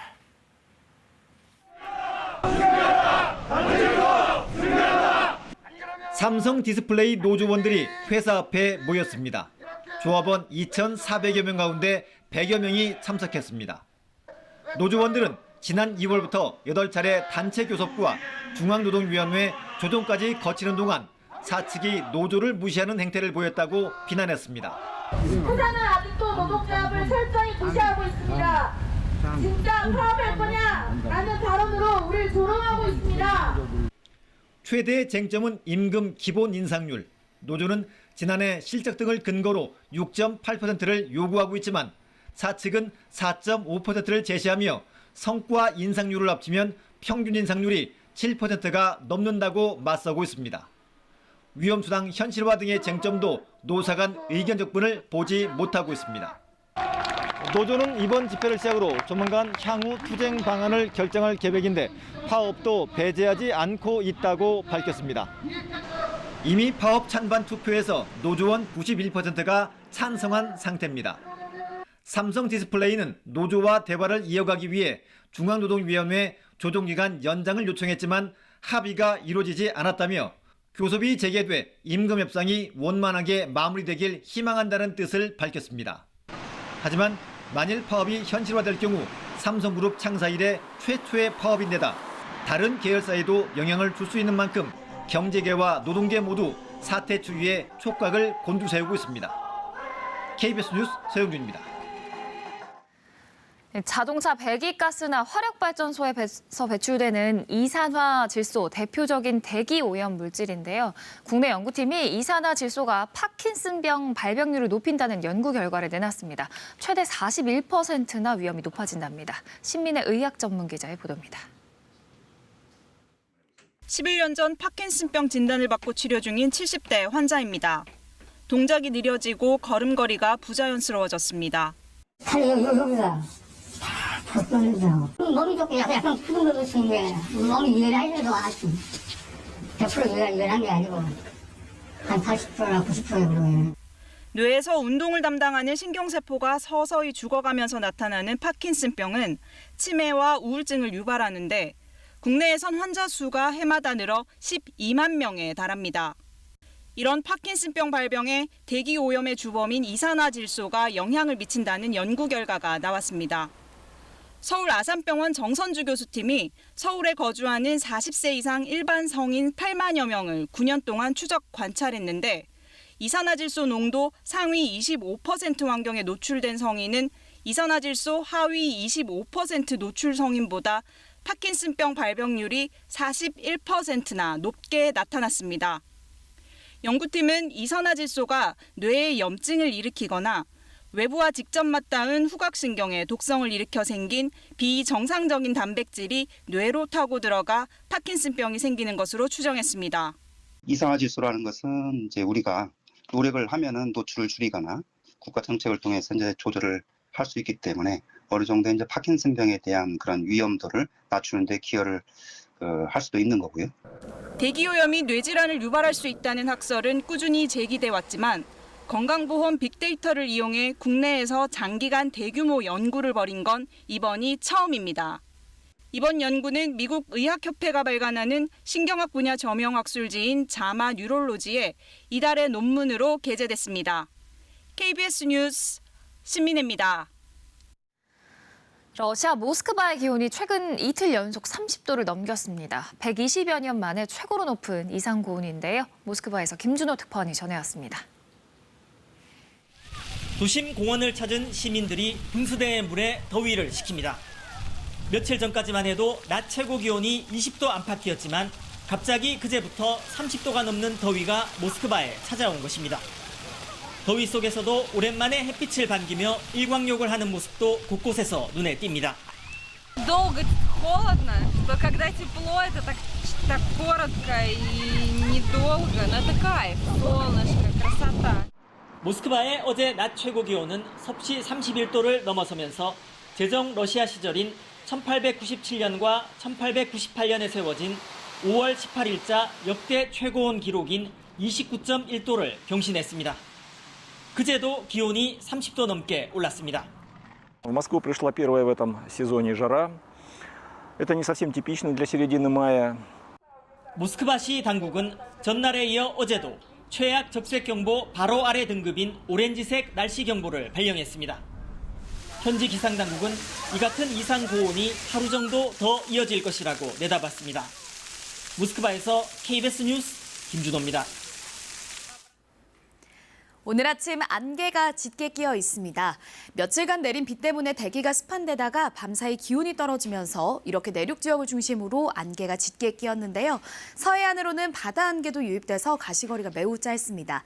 지금 해남은 가시거리가 70m, 그 밖의 지역도 200m가 채 되지 않기 때문에 앞차와의 간격 넉넉하게 두고 이동하셔야겠습니다. 기온이 오르면서 안개는 빠르게 걷히겠습니다. 오늘 한낮에 서울 26도, 대구 29도, 강릉 30도까지 치솟으면서 평년 기온을 웃돌겠습니다. 지금 전국의 하늘은 대체로 맑은데요. 오늘 공기도 깨끗하겠지만 오전에 수도권과 충청 일부 지역에서는 미세먼지 농도가 일시적으로 높게 나타나겠습니다. 또 햇볕도 강해서 자외선을 주의하셔야겠습니다. 현재 기온 살펴보겠습니다. 서울이 12.5도, 대구 16.2도 등으로 어제 아침보다 기온이 조금 낮습니다. 한낮에는 어제보다 4도에서 많게는 7, 8도가량 기온이 오르겠는데요. 서울 26도, 광주 28도, 대구 29도 예상됩니다. 날씨 전해드렸습니다. 문재인 대통령이 오는 22일 조 바이든 미국 대통령과의 첫 대면 정상회담을 위해 오늘 출국합니다. 이번 회담에서는 백신 협력 방안과 한반도 비핵화 등이 논의될 예정입니다. 바이든 정부의 새 주한미군 사령관 지명자가 한미연합훈련을 재개할 필요가 있다고 청문회에서 답했습니다. 전시작전권 전환과 관련해서는 한미 양국이 합의한 조건이 충족되는 게 우선이라고 밝혔습니다. 화이자 백신 43만 8천 회분이 오늘 새벽 인천공항에 도착해 정부가 상반기에 예상한 물량의 절반가량이 확보됐습니다.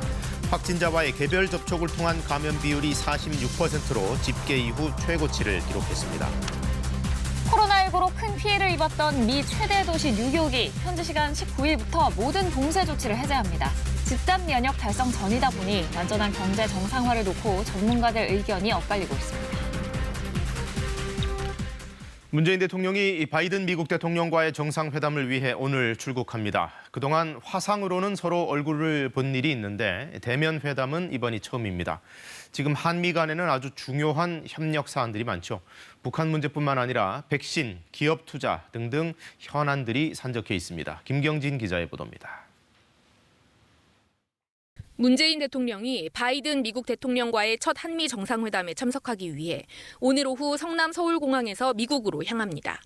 문 대통령은 스가 요시히데 일본 총리에 이어 바이든 대통령이 직접 만나는 두 번째 정상입니다. 문재인 대통령은 조 바이든 미국 대통령의 초청으로 5월 19일부터 22일까지 워싱턴을 공식 실무 방문합니다. 한미 정상회담은 우리 시간으로 22일 토요일 새벽에 열립니다. 통역만 배석하는 단독 회담에 이어 확대 정상회담도 열리는데 회담 결과는 공동 기자회견을 통해 발표합니다. 회담 결과 중 가장 관심을 끄는 건 미국과의 대북 정책 공조 방안입니다. 청와대 고위 관계자는 한반도 비핵화와 관련해 공동 성명에 들어갈 구체적인 표현을 지금 현재도 한미가 협의 중이라고 설명했습니다. 백신 협력도 정상회담의 중요한 의제입니다. 앞서 문재인 대통령은 이번 방미의 목표 중 하나로 백신 협력 강화를 제시했습니다.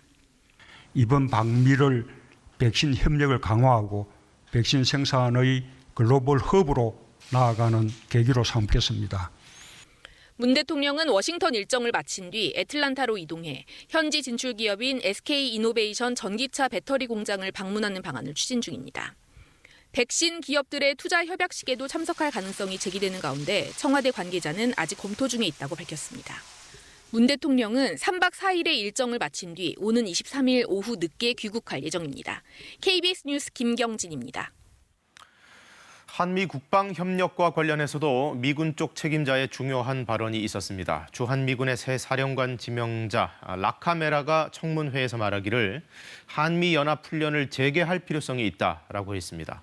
또 전시작전권 반환 문제는 조건이 성숙됐을 때 추진해야겠다 이런 입장을 밝혔습니다. 워싱턴 김양순 특파원입니다. 폴 라카메라 한미연합사령관 겸 주한미군 사령관 지명자가 한미연합훈련의 재개가 필요하다고 밝혔습니다.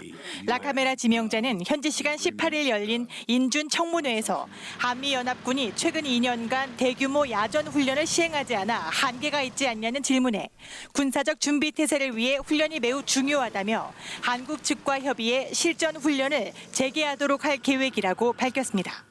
Training and readiness is extremely important, and live training is a lot better than the virtual and the constructive. 다만 군사적 준비 태세는 외교가 이루어질 수 있는 시간과 공간을 유지하기 위한 것이지 분쟁을 위한 것은 아니라고 강조했습니다. 이어 전시작전 통제권 전환과 관련해 시기와 조건 중 무엇에 기반하는 것이 맞냐는 질문에는 한미 양국이 합의한 전작권 전환 계획의 조건이 충분히 충족되는 것이 우선이라고 답했습니다. The conditions-based OPCON transfer should remain. It's bilaterally agreed upon, and I believe that it should remain as a conditions-based approach. 라카메라 지명자는 한국 정부가 전시작전권 전환과 관련 위험 요인을 파악하고 있다고 본다며 미국도 이에 대한 대응이 필요하다고 덧붙였습니다. 이는 지난 3월 오스틴 미 국방장관이 방한 당시 전작권 전환까지는 시간이 더 필요하다고 밝힌 입장과 같은 기조로 파악됩니다. 워싱턴에서 KBS 뉴스 김양순입니다. 미국 뉴욕이 현지 시간 19일부터 모든 봉쇄와 영업 제한 조치를 해제하고 완전한 경제 재개에 들어갑니다. 당초 목표했던 7월보다 일정을 앞당겼는데 아직 집단 면역이 형성되지 않은 상황이라 반대 의견도 나오고 있습니다. 뉴욕에서 한보경 특파원이 전해왔습니다. 자유의 여신상에 있는 리버티 섬과 맨해튼을 오가는 페리 이용객이 최근 들어 부쩍 늘었습니다. 지난달엔 코로나19 사태 이전의 30% 수준까지 회복했습니다. Yeah, I feel very safe here. I was in Nashville last weekend and they don't really believe in COVID there, apparently. 지난해 봄 코로나19 사태 1차 진원지로 큰 피해를 입었던 미국 뉴욕시가 현지 시간 19일부터 모든 영업 제한 조치를 해제하고 완전한 경제 정상화에 돌입합니다. Well, there's a lot of optimism and momentum building. The ship is certainly turning and we feel tourism gradually starting to come back. I think with the lifting of the April 1 quarantine for domestic travelers, it's been a game changer for New York City tourism. 이곳 시간으로 내일부터입니다. 뉴욕의 식당과 상점, 체육관 등의 인원 제한 조치가 모두 해제되고 식당과 술집 등의 실내 영업시간 제한도 이달 말부터 없어집니다. 그리고 뉴욕 지하철도 월요일부터 1년 만에 24시간 운행에 들어갔습니다. 코로나19 사태 이전의 뉴욕의 일상을 되찾겠다는 겁니다. 뉴욕 정상화의 상징이 될 브로드웨이 뮤지컬 극장가는 오는 9월부터 무대를 다시 엽니다. 예매는 지난주부터 시작됐습니다. 뉴욕 방문객 수는 지난 2019년 6,700만 명에서 지난해 2,200만 명으로 줄었습니다. 뉴욕시는 일단 올해는 3천만 명으로 예상하고 있는데 관광객 유치를 위해 주요 관광지에 백신 무료 접종소도 운영하고 있습니다. So maybe I will get shot there next year, maybe. So I rather to come here and get the vaccine here. That is very accessible. They only ask for an identification. They don't ask for resident and other things. 뉴욕시에선 18세 이상 성인의 48%가, 미국 전체에선 성인의 47%가 코로나19 백신 접종을 완전히 끝마쳤습니다. 결국 집단 면역이 달성 안 된 상태에서 모든 제한 조치를 푸는 거라 집단 면역이 경제 정상화의 필수 조건이냐를 놓고 전문가들 의견이 엇갈리고 있다고 최근 월스트리트 저널이 보도했습니다. 뉴욕에서 KBS 뉴스 한보경입니다. 불기 2565년 부처님 오신 날을 맞아 오늘 오전 10시 전국 사찰에서 봉축 법요식이 일제히 봉행됩니다. 대한불교조계종에 따르면 오늘 행사는 코로나19 방역 수칙을 준수한 가운데 열리며 최소한의 인원만 참석합니다. 조계종은 부처님 오신 날을 앞두고 서울 도심에서 대규모로 열었던 연등 행렬을 지난해에 이어 2년 연속 취소하고 대신 사찰별로 여건에 따라 소규모 연등회를 진행했습니다. 가상화폐를 제도권 안으로 들이려는 움직임과 함께 투자 이익에 대한 과세가 6개월여 앞으로 다가왔습니다. 250만 원 넘는 소득에 총 22%의 세율이 적용되는데 일부 반발도 나오고 있습니다. 이걸 금융소득으로 봐야지 왜 복권 당첨금과 비슷하게 보냐 하는 주장인데요. 김수현 기자의 보도입니다. 가상화폐 과세는 내년 1월 1일부터 시행됩니다. 투자를 통해 얻은 소득이 250만 원이 넘을 경우 세금을 매깁니다. 지방세까지 포함하면 세율은 22%입니다. 해마다 5월에 투자자가 직접 신고해야 하고 빠뜨리면 가산세까지 물어야 합니다. 과세 기준과 세율은 기타 소득을 기준으로 합니다. 미술품 거래를 통한 차익이나 복권 당첨금과 비슷한 개념으로 보는 겁니다. 가상화폐를 주식이나 채권 같은 금융상품으로 분류할 수 없다는 정부 입장이 반영됐습니다. 정부 입장에서는 법적인 자산으로도 정의를 하지 않은 상태에서 세법으로 어떻게 분류할지가 결정이 안 났죠. 자산이 아니니까. 그게 더해져서 투자를 덜 하게 신호를 보내는 게 중요하다고 생각하거든요. 소득이 있는 곳에 세금을 물린다는 원칙에 따라 가상화폐 과세엔 큰 이견이 없습니다. 다만 상당수 투자자들은 5천만 원 넘는 수익에만 세금을 물리는 주식과의 형평성을 들고 있습니다. 1년 동안 주식 투자로 5천만 원을 벌었다면 소득세를 내지 않지만 같은 수익을 가상화폐 거래로 얻었다면 세금이 1천만 원이 넘기 때문입니다. 이 가상화폐가 새로운 투자 대상이고 주식과 별반 다를 바가 없다라고 생각을 하는데 이 과세 방식이 다르다 보니까 여기에서 논란이 있는 것 같습니다. 가상화폐 제도화가 이제 막 공론화 과정을 시작한 만큼 과세 시기를 좀 늦춰야 한다는 목소리도 있습니다. 이미 국회에는 세금 부과를 1년 늦추자는 내용의 소득세법 개정안도 발의된 상태입니다. 하지만 정부는 9월 시행되는 가상화폐 사업자 실명 계좌 확인 의무 등을 통해 과세 자료를 확보해 세금을 예정대로 부과한다는 방침입니다. KBS 뉴스 김수현입니다. 이스라엘과 팔레스타인 무장정파 하마스 간의 충돌로 가자 지구에서 5만 2천 명에 이르는 피난민이 발생했습니다. 양측은 물러설 기미를 보이지 않고 있는데요. 이스라엘은 폭격을 계속하겠다는 입장을 밝혔습니다. 두바이 박석호 특파원이 보도합니다. 이스라엘의 공습이 이어지고 있는 팔레스타인 가자 지구의 피난민이 5만 명을 넘어선 것으로 나타났습니다. 유엔 인도주의 업무조정국은 가자 지구 피난민이 5만 2천 명에 이르고 이 가운데 4만 7천여 명은 유엔이 운영하고 있는 학교에서 생활하고 있다고 밝혔습니다. Taking down, I think by now, several dozen high-rise buildings with apartments where people live. So yes, they've in some cases warned them, they've protected their life, but now they're homeless. 구호단체가 음식은 제공하고 있지만 수도와 전기 공급은 물론 의료 장비도 부족해 전염 질환이 우려되는 상황입니다. 이스라엘 주민들 상당수 역시 하마스의 로켓 공격을 우려해 집 대신 대피소에서 생활하며 큰 불편을 겪고 있습니다. Everyone is scared. There is a lot of people and children in the shelter. We want a safe place and we want all this war to stop. 하지만 무력 충돌을 끝내려는 움직임은 보이지 않습니다. 네타냐후 이스라엘 총리는 하마스가 예상하지 못한 충격을 받았을 것이라면서도 폭격을 계속하겠다고 말했습니다. 바드란 하마스 대변인도 휴전 조건을 제의받은 적이 없다고 밝혔습니다. 끝없는 충돌 속에 양측 사망자는 팔레스타인 210여 명, 이스라엘 12명으로 늘었습니다. 이스라엘 사망자 중에는 공장에서 일하다 로켓 공격을 받은 태국 노동자 2명도 포함됐습니다. 이런 가운데 서한 지구의 팔레스타인 주민들은 가자 지구와 연대하고 이스라엘의 폭격에 항의하는 뜻으로 어제 하루 가게 문을 닫는 동맹 휴업에 나섰습니다. 두바이에서 KBS 뉴스 박석구입니다. 이런 공공기관이 있는지도 이번에 처음 알았다는 분들 많습니다. 관평원, 즉 관세평가분류원. 자신들도 세종시로 이전하겠다고 일방적으로 신청사를 지어놓고 직원들로 하여금 세종아파트 특별공급 혜택을 받게 했습니다. 정작 청사 이전은 무산돼서 건물은 방치되고 있는데 직원들만 세종시에서 특혜를 챙긴 기가 막힌 일이죠. 김부겸 총리가 엄정 조사를 지시했습니다. 김민혁 기자의 보도입니다. 세종시 이전을 결정한 관세평가분류원은 2017년 5월부터 직원 특별공급을 받기 시작합니다. 10개월 뒤 이전 대상이 아니라는 행안부의 해석이 전달됐습니다. 하지만 관평원은 무시하고 건물 공사를 시작했고 특별 공급은 2019년 7월까지 계속됐습니다.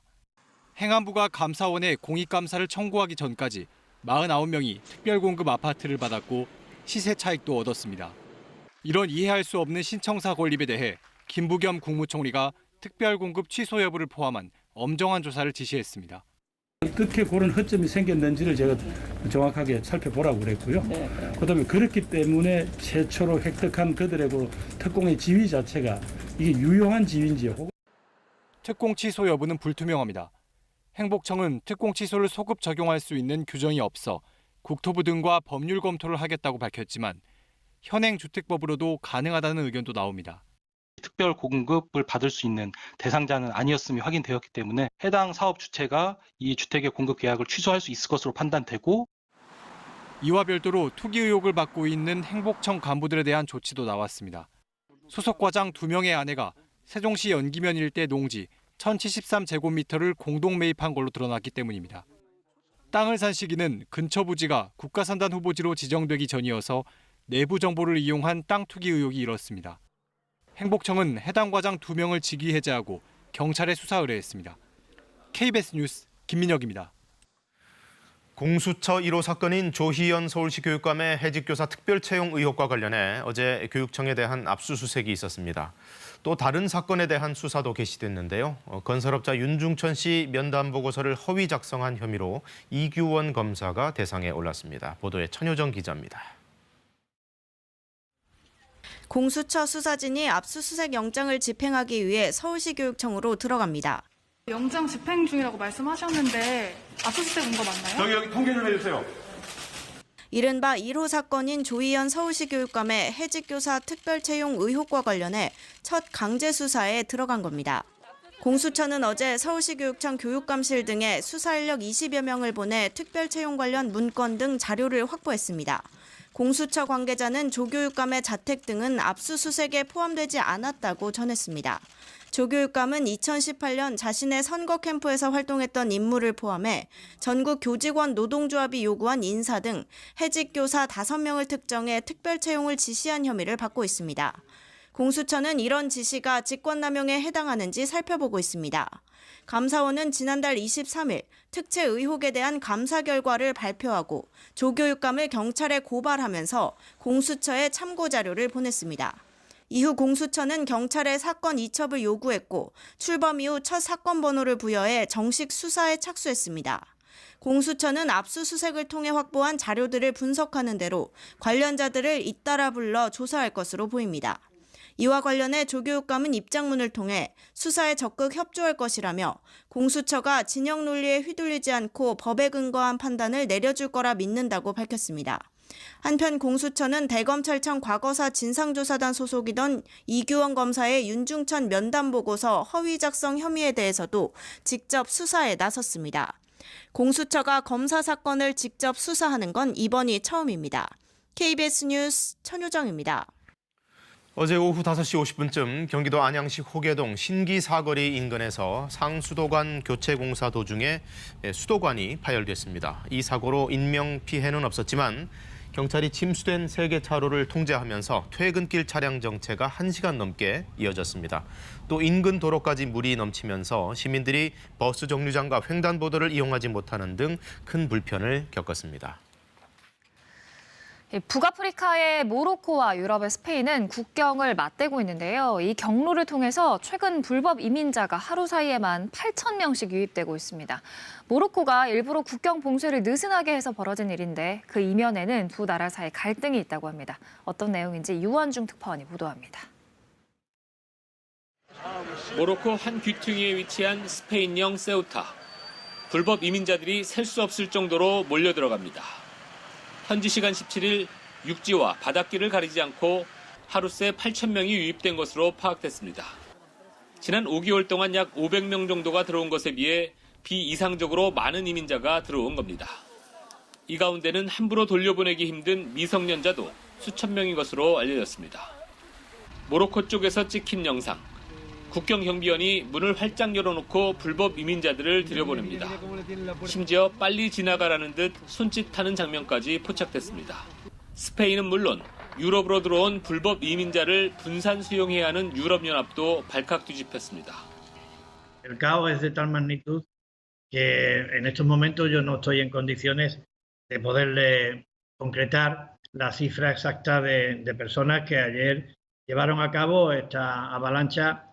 스페인은 이번에 유입된 난민의 약 절반을 즉시 돌려보내고 모로코 측에 국경 경비를 강화해달라고 요청했습니다.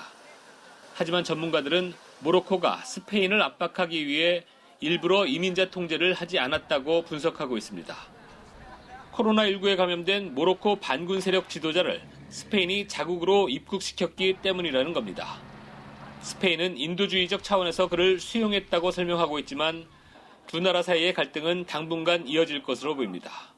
파리에서 KBS 뉴스 유원중입니다. 현직 서울중앙지검 검사와 교제했는데 알고 보니 유부남이었고 빌린 돈까지 갚지 않았다. 이런 내용이 청와대 국민청원에 올라왔습니다.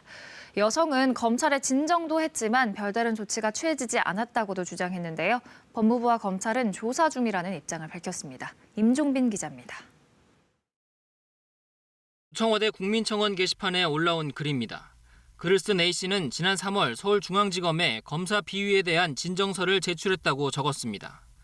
연인 관계였던 서울중앙지검 소속 B검사가 몇 달간 유부남인 사실을 속였고 수백만 원을 빌려갔지만 갚지 않았다는 내용입니다. A씨는 교제 사실을 알리지 말라며 서명을 강요한 각서 등을 증거로 제출했다. 교제 중에 쓴 수백만 원 상당의 카드 내역도 제출했다고 주장했습니다.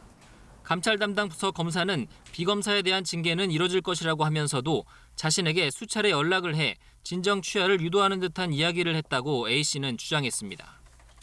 또 감찰 담당자가 손해배상 등을 언급하며 회유를 했다고도 적었습니다. 이와 함께 검찰 진정 내용이 정보지 형태로 유출됐고 자신이 누군지 알아볼 내용마저 들어있었다고 주장했습니다. 법무부 역시 내용을 보고받고도 감찰에 나서지 않았다고도 했습니다. 이에 대해 서울중앙지검은 규정과 절차에 따라 현재 조사 등이 진행 중이라며 구체적인 내용에 대해서는 답변하기 어렵다고 밝혔습니다. 법무부 관계자는 검사에 대해 1차적 감찰권이 있는 대검찰청과 서울중앙지검이 절차에 따라 조사를 진행 중인 것으로 알고 있다고 말했습니다. KBS는 B검사의 입장을 듣기 위해 연락을 시도했으나 닿지 않았습니다. KBS 뉴스 임종빈입니다. 어제 5.18 민주화운동 41주년 기념식이 열린 국립 5.18 민주묘지에는 종일 추모객들의 발길이 이어졌습니다. 이 무고한 죽음에 폭도란 낙인까지 찍혀야 했던 희생자 유족들은 41년이 되도록 계엄군 만행에 대해 책임지는 사람이 없다며 성토했는데요. 손준수 기자가 만나봤습니다. 어김없이 다시 찾아온 5월. 90이 넘은 노모는 올해도 아들을 찾았습니다. 5.18 최초 희생자 청각장애인 김경철 열사의 묘비입니다. 백발의 어머니는 묘비를 어루만지며 한 맺힌 서름을 토해냅니다.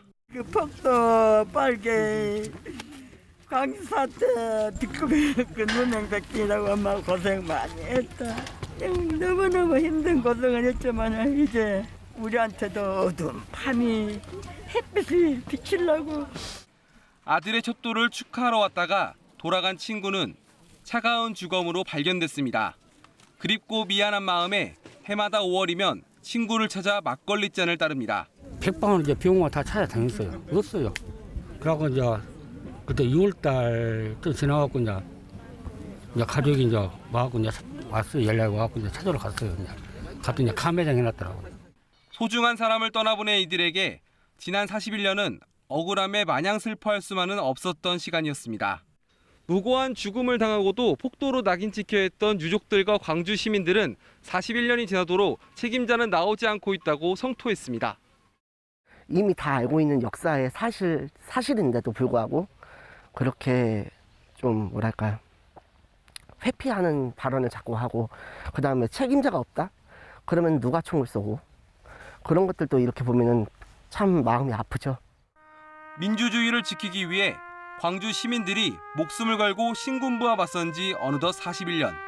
유족들은 가슴에 맺힌 응어리를 풀지 못한 채 올해도 망자의 묘비 앞에 섰습니다. KBS 뉴스 손준수입니다.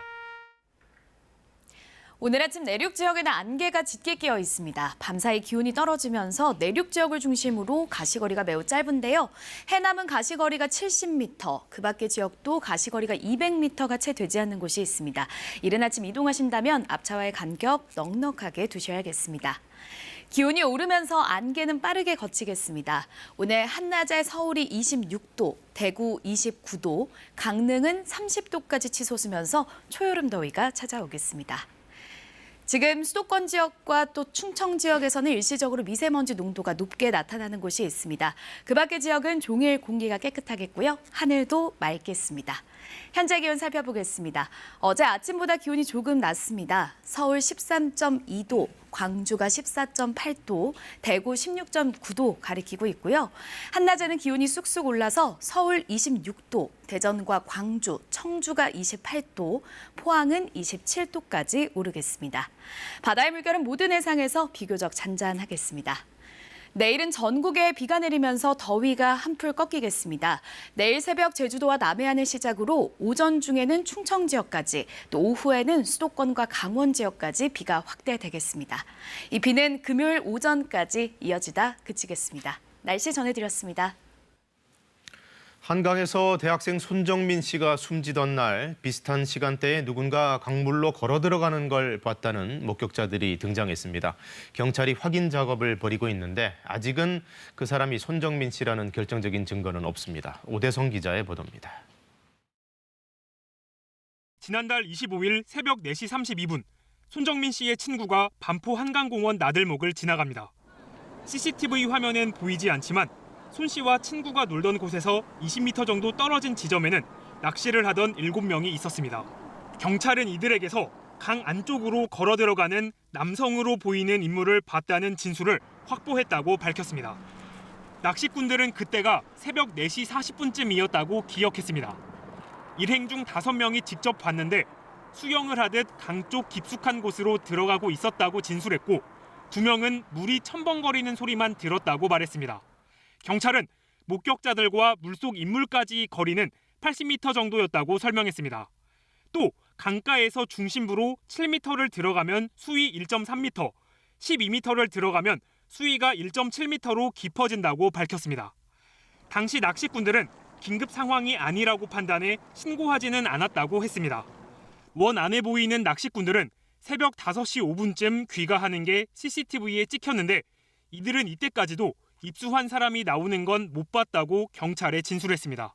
경찰은 어제 새벽 이들을 현장에 직접 데려가 진술의 신빙성을 확인했습니다. 아직 물속에 있던 인물이 손 씨인지 여부는 확인되지 않았습니다. 손 씨가 실종된 주말 이틀간 서울에선 모두 63건의 실종 신고가 접수됐고 아직도 6명의 행방이 파악되지 않고 있습니다. 경찰은 손 씨 양말과 친구가 입었던 옷, 강물의 토양 성분 등을 비교 분석 중이라면서 근거 없는 의혹 제기를 자제해달라고 부탁했습니다. KBS 뉴스 오대성입니다. 코로나19로 음식 등의 배달 주문이 많아지면서 배달 노동자들, 특히 오토바이 운전자들의 사고도 많아졌습니다. 이 오토바이는 일반 차량과 달리 이 사고 시 완충 공간 없이 맨몸으로 충격을 받기 때문에 안전모라도 꼭 챙겼어야 하는데요. 그 안전모 자체가 기능이 떨어진다면 더 이상 몸을 보호할 길이 없습니다. 성능 미달 제품들의 실태를 박민경 기자가 취재했습니다. 서울의 한 아파트 단지 식당가. 점심시간을 맞아 배달원들이 분주하게 오갑니다. 헬멧은 필수라기보다는 거의 그냥 내 몸처럼 챙겨야 되는 부분인 거죠. 없으면 위험하기도 하고 범칙금도 내야 될 것이고.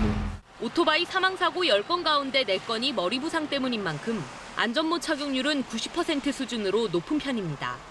문제는 성능입니다. 소비자원이 턱을 끈으로 고정하는 이른바 Z형 제품 10개를 실험한 결과 8개가 기준에 못 미쳤습니다. 모두 온라인 쇼핑몰에서 많이 팔리는 제품들이지만 일정 기준 높이에서 떨어뜨리자 외부 충격을 제대로 흡수하지 못했습니다. 국내 인증을 면제받은 해외 직구 제품 역시 성능 기준 미달이었습니다. 인증을 안 받다 보니까 저희도 그거를 모르고 있던 거예요. 업체에도 다시 이거 청구를 했고 공항에서는 인증받아서 판매하려고 했습니다. 소비자원은 안전모 성능이 운전자 안전과 직결된다고 재차 확인했습니다. 국가기술표준원에 오토바이 헬멧에 대한 인증 및 사후 관리를 철저히 할 것. 오토바이 헬멧을 구매 대행 특례 적용 대상에서 제외할 것을 요청할 계획입니다. 부적합 판정을 받은 제조 판매 회사 8곳 가운데 6곳은 판매를 중지하고 교환이나 환불에 들어갔습니다. 구체적인 안전모 조사 대상과 결과는 소비자원 홈페이지에서 확인할 수 있습니다. KBS 뉴스 박민경입니다. 자동차 배기가스나 화력발전소에서 배출되는 이산화질소, 대표적인 대기오염 물질인데요. 국내 연구팀이 이산화질소가 파킨슨병 발병률을 높인다는 연구 결과를 내놨습니다. 최대 41%나 위험이 높아진답니다. 신민의 의학 전문 기자의 보도입니다. 11년 전 파킨슨병 진단을 받고 치료 중인 70대 환자입니다. 동작이 느려지고 걸음걸이가 부자연스러워졌습니다. 몸이 좋게 약간 푸른 것 같은데 몸이 유연하지도 않았지. 100% 유연한 게 아니고 한 80%나 90%에 뇌에서 운동을 담당하는 신경세포가 서서히 죽어가면서 나타나는 파킨슨병은 치매와 우울증을 유발하는데 국내에선 환자 수가 해마다 늘어 12만 명에 달합니다. 이런 파킨슨병 발병에 대기오염의 주범인 이산화질소가 영향을 미친다는 연구 결과가 나왔습니다. 서울 아산병원 정선주 교수팀이 서울에 거주하는 40세 이상 일반 성인 8만여 명을 9년 동안 추적 관찰했는데 이산화질소 농도 상위 25% 환경에 노출된 성인은 이산화질소 하위 25% 노출 성인보다 파킨슨병 발병률이 41%나 높게 나타났습니다. 연구팀은 이산화질소가 뇌에 염증을 일으키거나 외부와 직접 맞닿은 후각신경에 독성을 일으켜 생긴 비정상적인 단백질이 뇌로 타고 들어가 파킨슨병이 생기는 것으로 추정했습니다. 이산화질소라는 것은 이제 우리가 노력을 하면은 노출을 줄이거나 국가 정책을 통해서 이제 조절을 할 수 있기 때문에 어느 정도 이제 파킨슨병에 대한 그런 위험도를 낮추는 데 기여를 할 수도 있는 거고요. 대기오염이 뇌질환을 유발할 수 있다는 학설은 꾸준히 제기돼 왔지만 건강보험 빅데이터를 이용해 국내에서 장기간 대규모 연구를 벌인 건 이번이 처음입니다. 이번 연구는 미국 의학협회가 발간하는 신경학 분야 저명학술지인 자마 뉴롤로지에 이달의 논문으로 게재됐습니다. KBS 뉴스 신민혜입니다.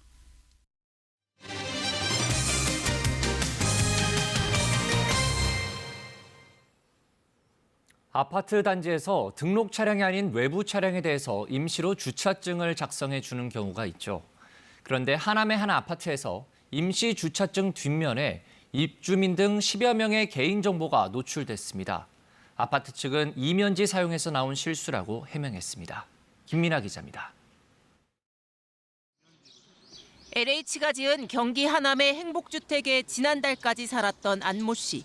이사를 나가기 직전 따로 살던 부모님이 안 씨의 집을 방문했는데 이 과정에서 부모님이 발급받은 임시주차증을 보고 안 씨는 놀랐습니다. 주차증 뒷면에 아파트 입주민 10여 명의 이름과 동호수, 휴대전화 번호가 담겨 있었기 때문입니다. 연락처, 동호수가 외부인들한테 노출됐을 수도 있는 거니까 그게 좀 되게 민감하다 생각을 했던 거죠. 입주민들의 개인정보가 그냥 쉽게 외부로 나가고 있다. 개인정보가 유출된 사람들은 지난해 8월 아파트 관리실이 주민복지 차원에서 마련한 특강에 참석했던 입주민과 강사입니다.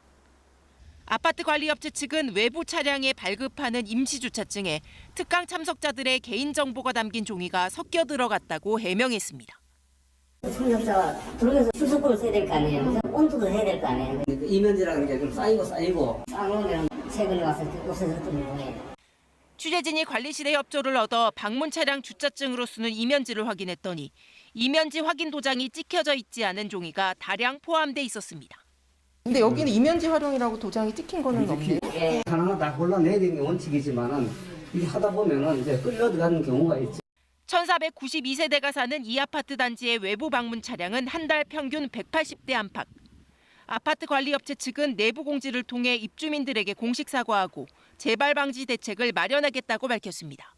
KBS 뉴스 김민아입니다. 어제는 5.18 광주 민주화운동 41주년이 되는 날이었습니다. 달빛 동맹의 도시 대구와 경북에서도 자유와 민주, 평화 등 5월 광주의 정신을 기념하는 여러 행사가 열렸습니다. 김도훈 기자의 보도입니다. 대구 한 중학교의 수업 시간, 5.18 광주 민주화 운동을 다룬 영화 택시 운전사를 간략히 감상하고 현재 미얀마에서 벌어지는 민주화 운동에 대해서도 배워봅니다. 5.18에 대해서 좀 더 자세히 알게 됐고 미얀마에 대해서 많은 사람들이 관심을 가졌으면 좋겠습니다. 5.18을 맞아 달빛 동맹의 도시 대구에선 5.18 민주화 운동 기록물의 유네스코 세계기록유산 등재 10주년을 기념하는 순회 전시회가 진행 중이고 안동에서는 1980년의 기억을 담은 5월 사진전과 기념문화제 등 다양한 문화 행사가 펼쳐졌습니다. 광주 민주화 운동은 세계 민주화 운동의 상징이 되어 있고 이제 경북 지역에서도 그 뜻과 정신을 기리기 위해서 이런 행사를 준비했습니다. 대구 도심을 누비는 518번 버스에는 광주 민주화 운동을 기념하는 게시물이 붙었고 권영진 대구시장은 연회처럼 광주를 찾아 화합을 다졌습니다. 대구에는 5.18 버스가 달리고 광주에는 2.28 버스가 달립니다. 2.28과 5.18로 하나된 달빛 동맹은 대구 2.28 정신과 광주 5.18 정신의 본질은 민주, 인권, 평화의 가치를 확산시키는 것입니다. 5월 광주 정신에 대한 이해와 화해에 움직인 가운데 대구와 경북이 성숙한 미래로 나아가고 있습니다. KBS 뉴스 김도훈입니다. 전통시장이 코로나19 시대에 맞게 비대면 경제로 체질을 바꾸고 있습니다. 온라인 배달을 위한 공공 모바일 시장도 곧 문을 여는데요. 하지만 해결해야 할 과제도 적지 않습니다. 황현규 기자가 취재했습니다. 전통시장에서 과일을 파는 가게입니다. 좌판을 차려놓고 직접 손님을 받지만 비대면 방식으로도 물건을 팝니다. 시장 상인회에서 운영하는 온라인 쇼핑몰을 통해서입니다. 믿고 사시니까는 손님들도 편하고 저도 또 부가적으로 매출이 나오니까 좋은 거고. 코로나19로 방문객이 줄자 이 전통시장은 1년 전 온라인 쇼핑몰을 시작했습니다. 주문이 들어오면 상인회에서 상품을 받아 포장한 뒤 배달까지 해줍니다. 운영 초기 쇼핑몰에 입점한 가게는 10여 곳. 첫 달 50만 원을 밑돌던 매출은 주문이 계속 늘며 1년 만에 한 달 평균 340만 원대로 7배 넘게 뛰었습니다. 매출 상승 효과가 나타나며 온라인 주문과 배달 서비스를 도입하는 가게도 30여 곳으로 늘었습니다.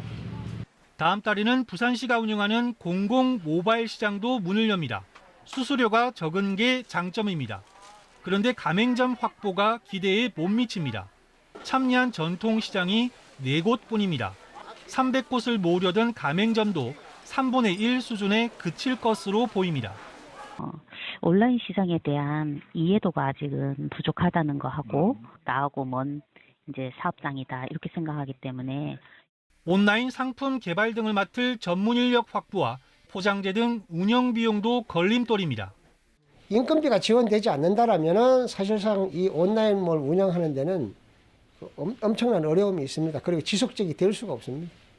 전통시장의 온라인을 접목하기 위해선 주문 상품을 모을 집화장과 배달망도 뒷받침돼야 합니다. KBS 뉴스 황현규입니다. 요새 농촌 지역이 코로나19로 외국인 노동자의 입국이 어려워져 일손이 부족한데요. 바쁜 농번기를 맞은 농가를 위해 지역 대학생들과 자치단체, 농협이 힘을 보태고 있습니다. 보도에 김효경 기자입니다. 대학생 10여 명이 마스크를 쓴 채 잘 여문 마늘을 뽑고 정돈합니다. 마늘밭을 함께 일구던 남편이 지난해 사고를 당해 농사짓기가 어려워진 이 농가에 지역 대학생 봉사단이 수확을 도우러 온 겁니다. 혹여 수확기를 놓칠까 걱정했던 마음이 놓입니다. 이제 마늘 뽑고 자르고 이런 데 많이 사용을 하거든요. 다른 분들도 힘든 분들도 많을 텐데 그래서 저희 농가를 이렇게 방문해 도와주니까 정말 감사합니다. 경상국립대와 연암공대, 진주보건대, 한국국제대 등 진주 지역 4개 대학 연합봉사단체와 농협 직원 등 70여 명이 작업한 마늘밭 규모는 모두 1,850제곱미터. 5시간에 걸쳐 4톤가량의 마늘을 수확했습니다. 농촌 일손 돕기조차 하는 기회가 흔치는 않거든요. 사람들 또는 시설 이런 쪽에 대한 아이디어들도 또 충분히 줄 수 있을 거라 생각이 되고 모내기와 수확으로 5월에는 일손이 모자라는 데다 코로나19 장기화로 외국인 노동자들의 입국이 또 끊겨 일손 부족이 더 심각한 상황. 경상남도는 대학생 봉사자들의 교통수단과 보험비를 지원하고 농협은 일손이 부족한 농가를 연결하는 데 나섰습니다. 외국인들 우리 농작업 대행에 정말 많은 역할을 했는데 그분들이 못 들어오고 있으니까 정말 어려운 부분이고 각 기관 단체가 정말 협력해서 농촌 인력 지원 활동에 정말 최선을 다할 것이고 대학생 자원봉사단의 일손 돕기는 농번기인 다음 달까지 이어질 예정입니다. KBS 뉴스 김효경입니다. 오늘 아침 고속도로 상황 알아봅니다. 한국도로공사입니다. 네, 공휴일이 한 주의 중간에 있어서 먼 길 떠나기엔 좀 부담이 되시죠? 부처님 오신 날인 오늘 고속도로는 아직 여유가 느껴집니다. 외곽 쪽은 많이 어렵지 않겠고요. 오늘 서울 방향은 오후 5시와 6시 때 정체가 길어질 것으로 보입니다. 차가 많지 않아도 전방은 잘 살피셔야겠습니다. 이 시각 서양고속도로 목포 방향 서해대교 부근에는 승용차 관련 사고가 나면서 1차로와 갓길이 막혀 있는데 이 때문에 2km 구간 정체고요. 강원권으로 이동하는 차량들은 빠르게 증가합니다. 서울 양양간 고속도로 양양 쪽 강의를 시작으로 남양주 요금소까지 10km 구간 정체입니다. 광주 원주간 고속도로 원주 방향도 초월 부근에서 2km 정도 답답하고요. 영동선도 강릉 쪽 용인에서 양지터널까지 6km 구간 정체인데 아직 강원권은 괜찮습니다. 다만 바람이 곳곳으로 강해 주의가 필요합니다. 경부선 시구간 아직까지 괜찮고요. 충청권은 안개가 짙어 주의가 필요합니다. 모든 좌석 안전띠 잘 매주시고요. 고속도로 교통방송이었습니다.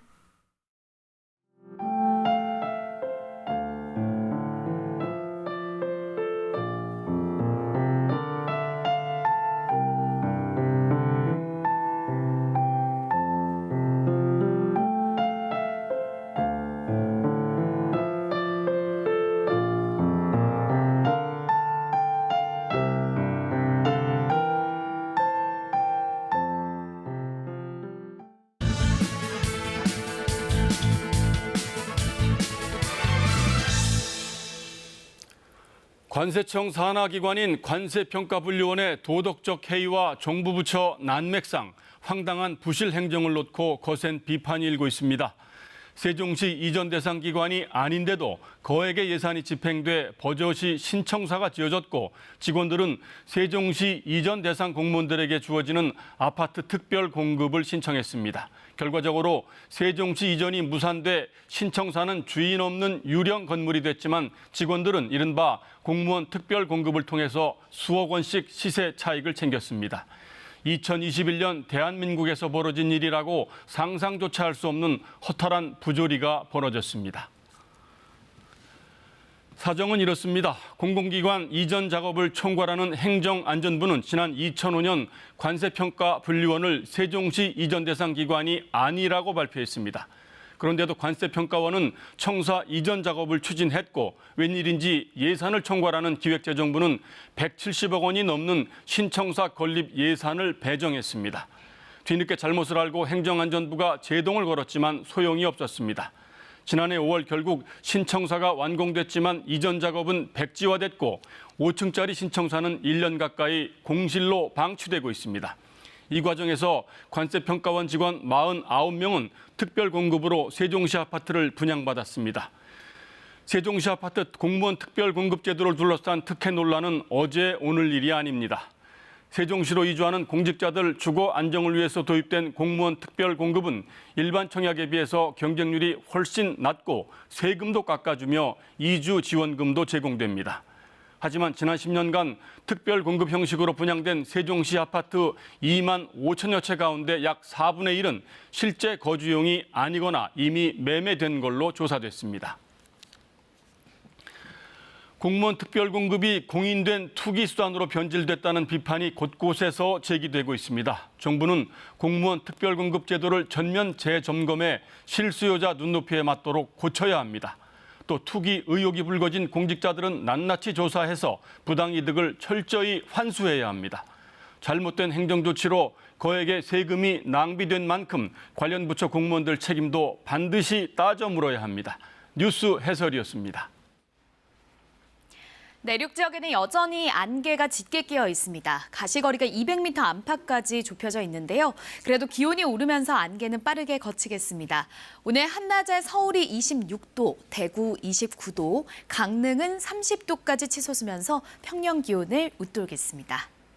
오전에는 경기 남부와 충청 지역을 중심으로 일시적으로 미세먼지 농도가 높게 나타날 수 있겠는데요. 그래도 대체로 공기가 깨끗하겠고요. 날도 맑겠습니다. 다만 강한 자외선과 높은 오존은 주의하셔야겠습니다. 현재 기온 살펴보겠습니다. 어제 아침보다 기온이 1도에서 3도가량 낮습니다. 서울이 13.2도, 청주 14.6도, 진주는 15.8도 가리키고 있고요. 한낮에는 서울이 26도, 춘천 29도까지 오르면서 내륙 지역을 중심으로는 30도 안팎의 더위가 이어지겠습니다. 바다의 물결은 모든 해상에서 비교적 잔잔하겠고요. 서해상에는 안개가 짙게 끼겠습니다. 내일은 전국에 비가 내리면서 더위가 한풀 꺾이겠습니다. 내일 새벽 제주도와 남해안부터 비가 내리기 시작해서 충청 지역은 오전에 그리고 수도권과 강원 지역은 오후에 비가 확대되겠습니다. 날씨 전해드렸습니다. 네, 부처님 오신 날 전해드린 뉴스광장 여기서 마칩니다. 편안한 휴일 보내시기 바랍니다. 고맙습니다.